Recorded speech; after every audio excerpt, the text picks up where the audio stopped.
Okay, I'm joined by Senator Diane Savino. She is a senator who represents Staten Island and a tiny little sliver of Brooklyn. And she's joining me. She's joining me from the Capitol. Yes, and I represent a pretty nice size of Brooklyn. Oh, I'm sorry. I don't mean to insult Brooklyn. Sorry about that. Okay. So it was a really interesting day at the Capitol today. What's going on down there? You had people upset. You had people protesting Senator Espada. Are people's nerves just frayed because of this late budget situation, or is this just more of the same Albany dysfunctions problems? Well, I mean, I think it's Tuesday in Albany, which is lobby day, and on any given Tuesday, you're going to have crowds of people here advocating for whatever they think is the most important thing. Right now, of course, the budget is the most important item on our agenda, and a lot of the issues that matter to some of the interests that come up here to lobby us are confounded by the fact that we haven't got the budget on time. So the tenant advocates who are here today, of course, are concerned about the state budget and how it affects housing issues in the city of New York, especially in the city of New York. And they're also concerned about tenants' rights and regulations that are going to expire this year, and some concern that we're not going to take up legislative initiatives that they deem are very important. So okay. In some respects, it's, Tuesday in Albany. Okay, but Tuesday in Albany is not like Tuesday everywhere else. I mean, also No. You had a little bit of a situation with one of your colleagues, Kevin Parker, who is a Brooklyn Democrat, and you've actually had some words with him yourself behind closed doors. He's known for his sort of volatile nature. I mean, what is going on in the conference that is causing this kind of explosion? Well, I don't think it has to do with either conference. I wasn't at the Finance Committee meeting, although I have seen the tape of the meeting, and it was a passionate exchange between Senator Parker and Senator DeFrancisco. And again, tempers are flaring somewhat up here. Again, the budget is late. We're not getting paid.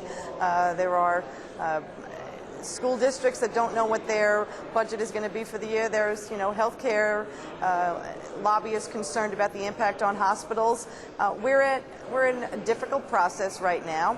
We are trying to figure out ways to meet the obligations of government and still find some cuts that we can agree on between the Assembly and the governor. So, occasionally people are going to lose their temper, and I think at the end of it, there was apologies on both sides, and we went on to the next order of business.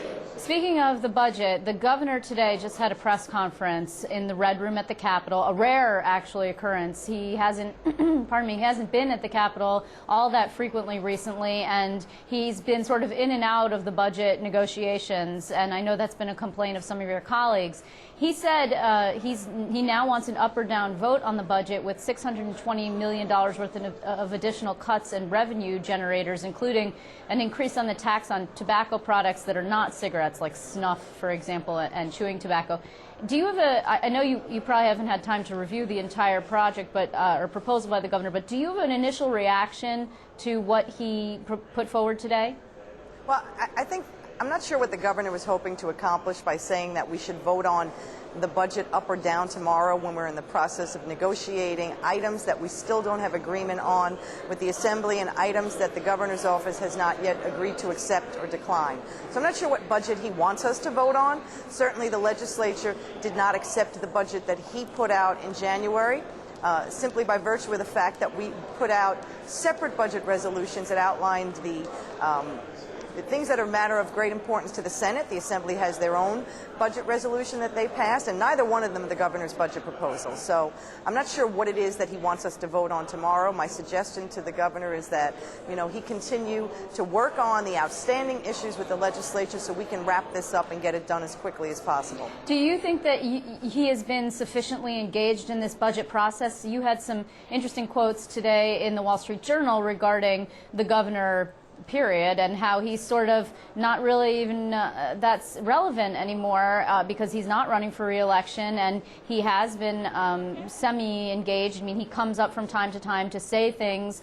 Also, he was in Buffalo earlier today and said, the most important thing for your conference has been, as Senator Sampson has put it forward, property tax relief, which is of course important for residents all over the state. And the governor said he would not pass a budget that had that in there as if it was paid for by borrowing unless there was a gun to his head.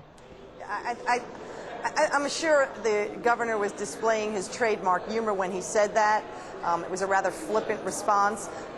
Look, he's not been as engaged in this process as previous governors have been, and that I think is complicating issues for the legislature. You know, we're used to 3 players at the table, 5 players if you include the minority conferences, but his budget negotiators have to be on the same page as he is, and in order for us to accomplish a product in the end that we can all vote for.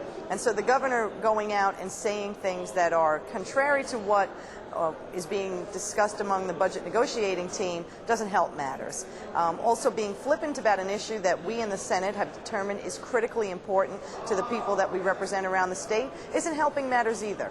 You know, we recognize we're going to have to make really difficult cuts, and we're doing that. We've already agreed to about $6 billion in cuts between the Assembly and the governor.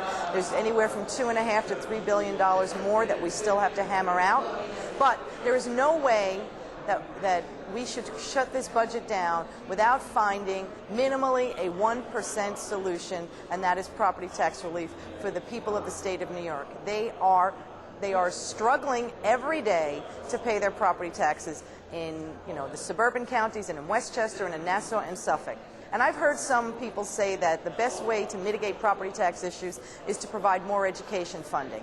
Well, Liz, if you look at history, over the past 6.5 years, we have spent more money on education than we ever have before. We spend more money on education per student in this state than any other state in the nation.